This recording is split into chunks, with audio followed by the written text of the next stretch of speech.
Ini polisi loh, saya negara loh, saya bisa memaksa loh. Enggak, negara ini sifatnya memaksa.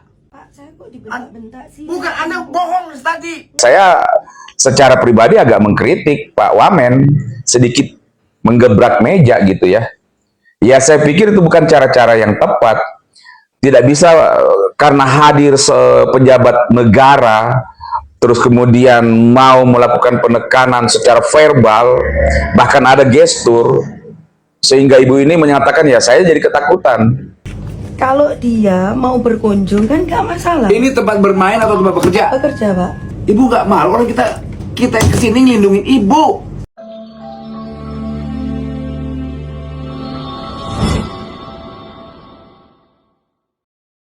Selamat malam, Pak. Malam, Bang. Oke, siap, Pak. Media. Perihal kasus Cahar Budi ya, Wakil Wali Kota Surabaya. Oh ya. Perihal penahanan ijazah yang dilakukan wakil itu Diana. Ya, Gimana ya. tanggapan Bapak? Yang perihal dia mulai dari penahanan ijazah itu ya. Oke, baik. Jadi saya memandang seperti ini. Yang pertama memang bicara tentang ketenagakerjaan itu diatur oleh undang-undang ya, undang-undang ketenagakerjaan dan turunannya itu yang pertama. Dan kemudian yang kedua mau saya sampaikan bahwa ada istilah hukum atau prinsip hukum bahwa apa yang tidak dilarang secara hukum positif boleh dilakukan, boleh tidak dilakukan selama tidak menabrak aturan yang lain ataupun undang-undang yang lain.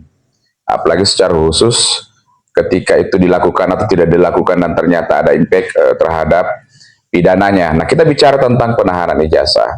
Penahanan ijazah ini kita boleh cek di dalam undang-undang ketenagakerjaan secara khusus atau mungkin ada aturan-aturan Menteri Ketenagakerjaan. Apakah memang ada suatu pasal yang jelas-jelas dinyatakan bahwa dilarang untuk menahan ijazah? Kalau yang saya pahami itu tidak ada. Itu satu hal ya.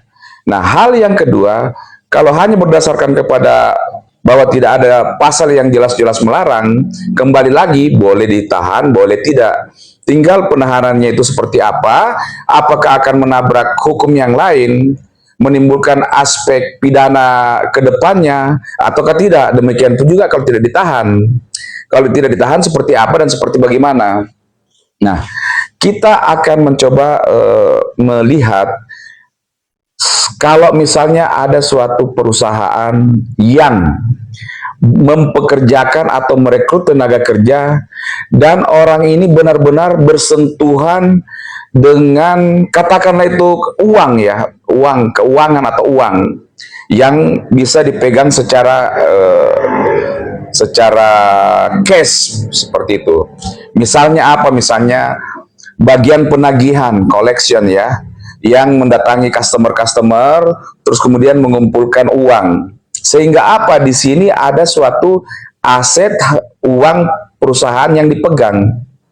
Nah, kalau hanya status sebagai karyawan, kemudian tidak ada pegangan dari perusahaan, ya, sebagai jaminan bahwa orang ini tidak akan kabur, ya ini mungkin sah aja, bisa saja.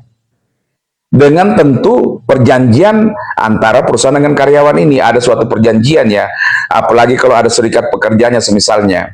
Tetapi anggaplah antara karyawan ini dengan perusahaannya, bahwa dia di bidang collection, selama dia bekerja sebagai collection dan dia yang memegang uang, mengumpulkan uang, atau mungkin membawa mobilnya perusahaan ke sana kemari, nah jasanya itu diminta untuk ditahan di perusahaan sebagai jaminan, ya, kembali lagi sebagai jaminan. Nah, tetapi ketika dia keluar, dia sudah resign, nah itu wajib untuk dikembalikan. Nah, jadi kalau hanya bicara tentang bahwa tidak boleh menahan ijazah, itu ya saya pikir tidak bisa sesederhana atau sesimpel itu. Ya tentu kalau karyawan administrasi, office boy, atau apa yang memang tidak bersentuhan dengan apa namanya, harta ataupun aset ataupun uang dari perusahaan, ya tidak ada masalah. Office boy pun contoh, misalnya kita ketahui bahwa office boy ini adalah orang yang paling terakhir pulang, ya. Di mana di kantor itu banyak apa namanya, peralatan-peralatan kantor, mungkin ada laptop, ada printer dan lain sebagainya, dan office boy ini pegang kunci baru diterima, dan kemudian dia akan pulang dengan posisi terakhir pulang. Ya tentu perusahaan pun juga menginginkan suatu kepastian, suatu jaminan bahwa orang ini tidak akan macam-macam. Kalau macam-macam dia akan susah, karena dia menitipkan, ya menitipkan, bukan menahan, sebab menitipkan ijazahnya. Tapi ya ada kesepakatan antara si office boy, si karyawan yang bagian collection dengan perusahaan bahwa ini adalah dititipkan sebagai jaminan. Kalau misalnya dia supaya tidak berpikir atau tidak melakukan perbuatan-perbuatan yang tidak, misalnya apa namanya itu, pencurian, membawa lari dana perusahaan dan lain sebagainya. Nah, yang menjadi masalah kalau saya melihat di kasus Surabaya ini adalah si ibu ini ketika karyawan itu sudah keluar, dia masih menahan ijazahnya. Mudah-mudahan saya tidak salah ya, kelihatannya seperti itu. Dan kemudian lapor kepada Pak Wakil Wali Kota. Nah, kita akan melihat kalau ternyata si ibu ini, si karyawan ini tidak ada tunggakan sama sekali, ya mungkin oke. Harusnya wajib untuk dibalikan. Tetapi mungkin ada tunggakan, mungkin ada utang yang belum dibayar, terus kemudian keluar. Ya. Jadi kurang lebihnya seperti itu. Jadi memang secara umumnya ya tidak usah pakai penahanan ijazah, dan memang tidak ada yang dipersyaratkan atau diperintahkan oleh undang-undang seperti itu. Walaupun juga tidak ada yang dilarang, pelarangan bahwa dilarang menahan ijazah seorang karyawan, karena kita juga harus memikirkan dari sisi pengusahanya, perusahaannya. Bagaimana mau merekrut orang-orang dalam posisi-posisi krusial seperti pegang duit cash, bawa mobil yang itu rentan untuk dibawa kabur. Nah, itu yang pertama ya. Jadi saya pikir selama memang ada tujuan yang baik, tidak untuk melanggar hukum, si perusahaan ini dalam menahan ijazah ini ya sah-sah aja atau normatif saja gitu. Itu, Bang. Oke, tadi siang kan ada pidato dari Pak Wang. Iya. Bapak tadi videonya mungkin ya. Oke, ya, video singkat itu tadi ya. Oke. Nah, itu memang kalau saya melihat pertama itu pertemuannya ya cukup panas ya. Cukup panas. Saya juga tidak tahu ibu ini kok sendiri menghadapi begitu banyak perwakilan, ada dari Wamen, ada dari Polres, ada dari Pak Wakil sendiri, terus dan lain sebagainya perwakilan ya. Jadi kalau saya sih tentu mengharap bahwa aparat-aparat pemerintah di dalam berkomunikasi, berdiskusi, bersosialisasi dengan pengusaha tentu juga tetap harus punya empati ya, terlepas itu punya salah apa enggak. Ya kita harus sadar ya, bahwa pengusaha wira swasta di Indonesia itu baru di level 2% ya, dibanding jumlah penduduk Indonesia yang berapa nih, 280 juta, 250 juta, pengusahanya itu sangat sedikit. Jadi kita juga tetap harus meminta pemerintah ini memberikan empati. Nah, berikutnya kalau kita masuk sedikit ke dalam kasusnya, kalau menurut saya, yang pertama mau saya sikapin adalah bahwa seorang stafnya kalau tidak salah itu ya, itu semacam dicecar atau ditekan untuk mengungkapkan suatu informasi tempat penyimpanan dan lain sebagainya, dan dia mengatakan bahwa saya nggak ada wewenang untuk menjawab. Kok wewenang? Bukan wewenang, ini bukan soal wewenang. Ini hak mereka yang nggak boleh ditahan di sini.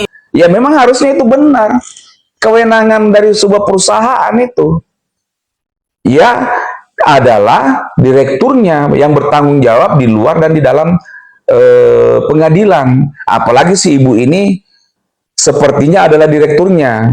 Ini hanya staf ya. Kalau memang bicara tentang mendapatkan informasi tentang ijazah dan lain sebagainya, kan ada ibu ini. Nah, kalau ibu ini sebagai penanggung jawab utama tidak memberikan informasi, gunakan jalur hukum. Ada jalur hukumnya, ya sudah benar itu. Ya kalau memang dilihat ada unsur pidananya, ya dilakukan unsur pidana, dilaporkan ke polisi, LP. Kalau memang dirasa merugikan secara perdata, ya silakan untuk digugat. Tapi mohon maaf kalau kelihatan apalagi seorang ibu, ya saya secara pribadi agak mengkritik Pak Wamen. Ini polisi loh, saya negara loh, saya bisa memaksa loh. Enggak, negara ini sifatnya memaksa. Pak, saya kok dibentak-bentak sih? Bukan, Anda bohong tadi. Enggak. Ya saya pikir itu bukan cara-cara yang tepat. Tidak bisa karena hadir pejabat negara, terus kemudian mau melakukan penekanan secara verbal, bahkan ada gestur, sehingga ibu ini menyatakan, ya saya jadi ketakutan. Ya hadir negara untuk pengusaha, wira swasta untuk juga ketenaga kerjaan. Negara dalam hal ini Wamen tidak bisa seketika langsung merupakan suatu pemutus, karena unsur-unsur yang ada pidana misalkan, ya ada instansi yang menangani yang adalah kepolisian. Ya agak sedikit miris kalau saya, ya terlepas ibu ini dianggap salah, ya kalau dianggap salah ya proses pidana. Tetapi ketika suara Pak Wamen, padahal beliau ini juga memang aktivis, ya Pak Wamen tinggi, kemudian ada gebrak meja walaupun tidak terlalu kasar, ya tapi intinya kita bisa lihat, ya bagi saya itu saya koreksi, itu sebenarnya tidak tepat, ya kalau menurut saya itu tidak tepat. Ya silakan disampaikan, apalagi Pak Wamen ini adalah mediator dalam hal ini. Mediator adalah antara ibu-ibu ini yang pengusahanya dengan yang tenaga kerja, teman-teman tenaga kerja, dan juga dengan Pak Wakil Wali Kota. Jadi tolong betul bahwa ketenaga kerjaan itu harus dijaga, tapi wira swasta, usahawan pun juga harus dijaga, harus diperhatikan, tidak hanya sekedar omongan. Ya kalau memang dia ngomongnya dianggap tidak bisa dipercaya, kemudian dianggap melakukan suatu perbuatan yang melawan hukum, ya sudah, proses hukum. Kalau ada kerugian harta benda, ya gugat perdata. Bicara tentang ibu ini merasa tidak nyaman, merasa namanya itu dicemarkan oleh Pak Wakil Wali Kota. Ibu ini sudah melakukan hal yang benar, mempertahankan, menjaga haknya melalui jalur yang hukum. Apa jalur yang benarnya? Adalah melakukan laporan ke kepolisian. Nanti Pak Wakil silahkan untuk menyangga atau pada saat BAP dan lain sebagainya. Dan toh juga Pak Wakil juga kalau memang ternyata apa yang dilaporkan ini ibu tidak benar, juga bisa melapor balik. Ya ini kerangka-kerangka yang harus kita kembalikan kepada hukum. Ada undang-undang yang melindungi tenaga kerja, undang-undang yang juga melindungi baik secara pribadi oleh pengusaha ini maupun sebagai korporasi. Ada undang-undang perseroan terbatas. Salah satunya yang mengikat tentang ketika ada anak buah di situ, ada direkturnya, ada bosnya, secara jabatan, direkturnya ini yang bertanggung jawab. Tidak bisa kemudian si anak buah ini ditekan. Tapi kalau anak buah ini memang ternyata ada unsur pidananya, secara subjek hukumnya dia, ya silakan dilapor lagi. Tapi apa yang dilakukan itu kan berdasarkan aturan di perusahaan. Aturan di perusahaan korporasi itu dilindungi oleh undang-undang juga. Undang-Undang nomor 40 kalau tahun 2007 kalau saya tidak salah, bahwa ya yang menjadi pengambil keputusan adalah Dewan Direktur atau Direktur, dan itu juga dilindungi oleh undang-undang. Kalau memang ternyata salah, dilihat SOP-nya, ya didalamin SOP-nya. Ya jadi ini memang menjadi suatu masukan bahwa hal-hal ini sering terjadi. Tidak bisa seketika usahawannya itu langsung dipojokkan. Ya saya tidak bilang ini Pak Wamen memojokkannya, tapi saya hanya memberikan kritisi. Demikian juga dengan ketenaga kerjaan. Ini harus seimbang. Apalagi kalau kita melihat bahwa dunia investasi dari luar yang mau masuk ke Indonesia, mereka pasti melihat kepastian hukum yang ada di Indonesia. Jadi ini menjadi masukan ataupun koreksi bagi saya. Yang paling pertama bahwa semuanya ditempatkan pada porsinya, ya.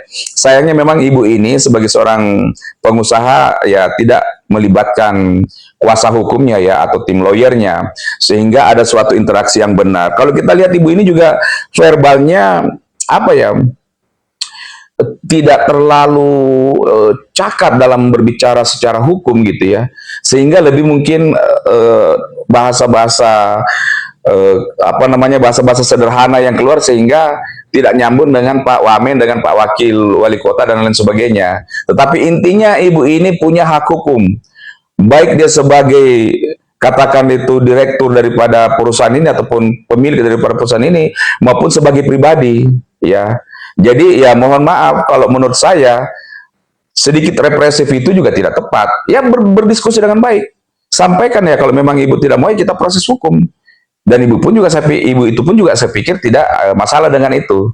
Jadi itu pendapat saya dan ya mudah-mudahan menjadi pembelajaran bagi kita semuanya. Ibu ini pun juga koreksi bahwa kalau ternyata dia tahan ijazah hanya tanpa ada alasan tertentu spesifik, ya harusnya itu tidak boleh. Dan kalau memang sudah selesai ya harusnya diselesaikan. Tapi kita akan melihat karena tadi saya dengar ada perihal utang piutang ya. Kita nggak tahu apakah si karyawan yang keluar ini belum menyelesaikan utangnya dan ijazahnya ditahan dan sudah ada perjanjiannya sebelumnya ataukah bagaimana. Oke, demikian. Oke Pak, terima kasih untuk tanggapan yang ini. Oke, sip, makasih.